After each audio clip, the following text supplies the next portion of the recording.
If you're curious to hear a little music from our guest Carla Lucero, who we spoke to in our most recent episode, check out E4TT's annual concert of music by women and non-binary composers, Midnight Serenades, on January 25th.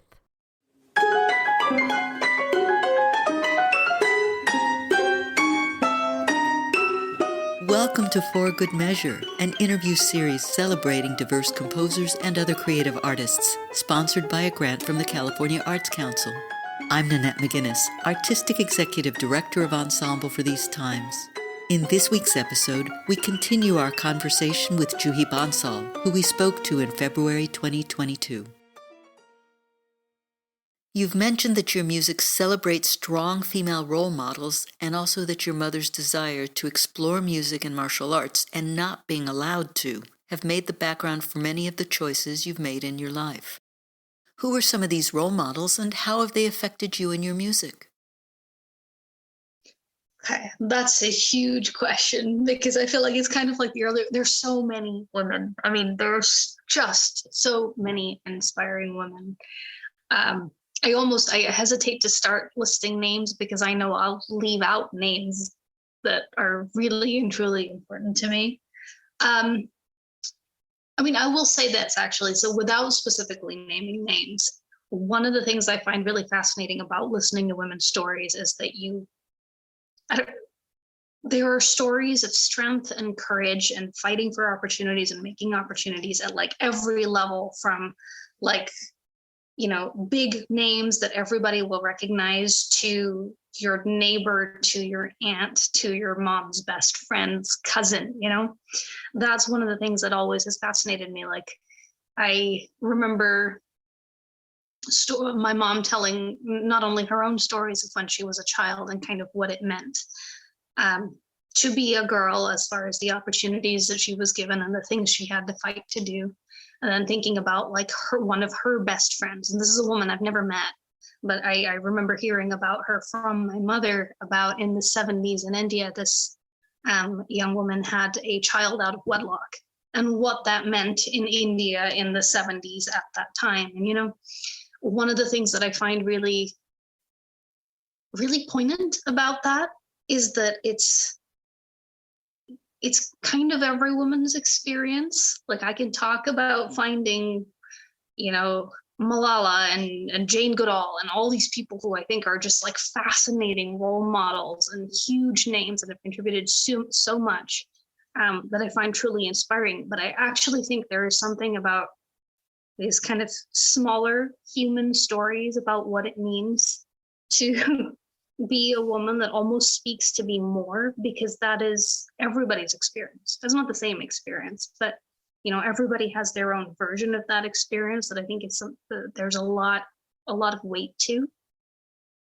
So for me, I don't know, I think when I think about women's stories, it really is both of that. I have a long list of women who I admire, who are, big names that I think everybody would recognize, but I actually think I find more weight in the stories of average women, or perhaps average is a wrong word, average, or those that, their stories are not told in the same way. They're not celebrities, they're not big names, and kind of things that they have had to overcome just to survive, to work, to live their lives. I've always found those particularly interesting.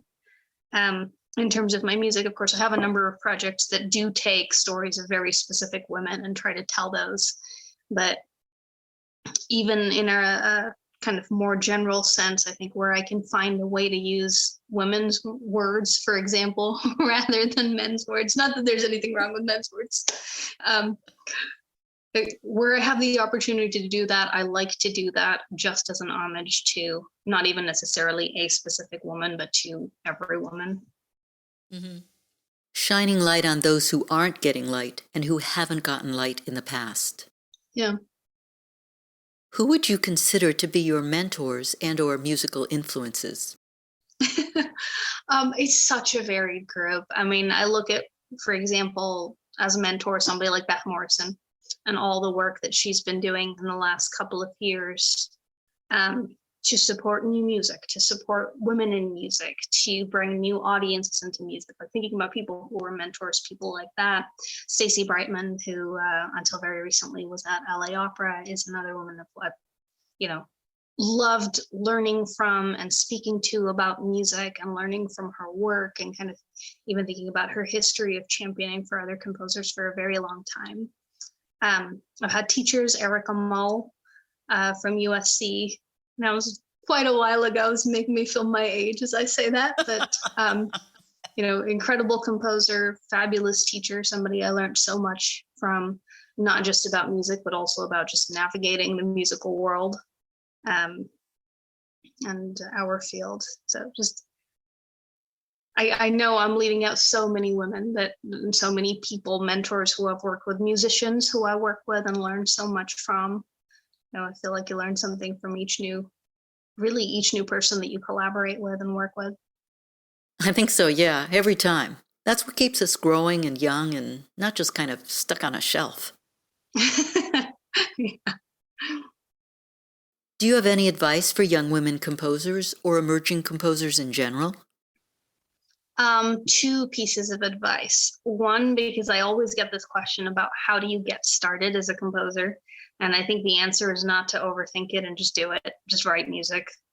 And write, I say loosely, write doesn't necessarily have to mean write with pen, doesn't have to mean write on the computer. Write just means create music, play music, record music in whatever way you can. Because I think everything else, all the refinement, all the technique comes from there. And it has to start with first making sound, right? The other thing, and I think this is probably more pertinent as composers get a little further in their career, is just how important it is to be flexible. That word came up earlier, and to be entrepreneurial. I think, our field has just, it feels like it's rapid fire how quick it's been changing, even in the last 10, 15 years. I think about technology and people's attention spans, and now the pandemic and how that's going to change everything. I really think for us to survive as artists, we have to be almost more entrepreneurial and more able to pivot and find opportunities than non-artists do. That sounds counterintuitive in some ways, I know, but I really think that it's important. So study business where you can, find opportunities where you can, make opportunities where you can possibly put something together. I think those are just core ideas that are so important for any musicians right now. Thank you for listening to For Good Measure, and a special thank you to our guest, Juhi Bansal, for joining us today. If you enjoyed this episode, please subscribe to our podcast by clicking on the subscribe button, and support us by sharing it with your friends, posting about it on social media, and leaving us a rating and a review. To learn more about E4TT, our concert season online and in the Bay Area, or to make a tax-deductible donation, please visit us at www.e4tt.org. This podcast is made possible in part by a grant from the California Arts Council and generous donors like you. For Good Measure is produced by Nanette McGuinness and Ensemble for These Times and designed by Brennan Stokes, with special thanks to audio engineer extraordinaire Stephanie Neumann. Remember to keep supporting equity in the arts and tune in next week for Good Measure.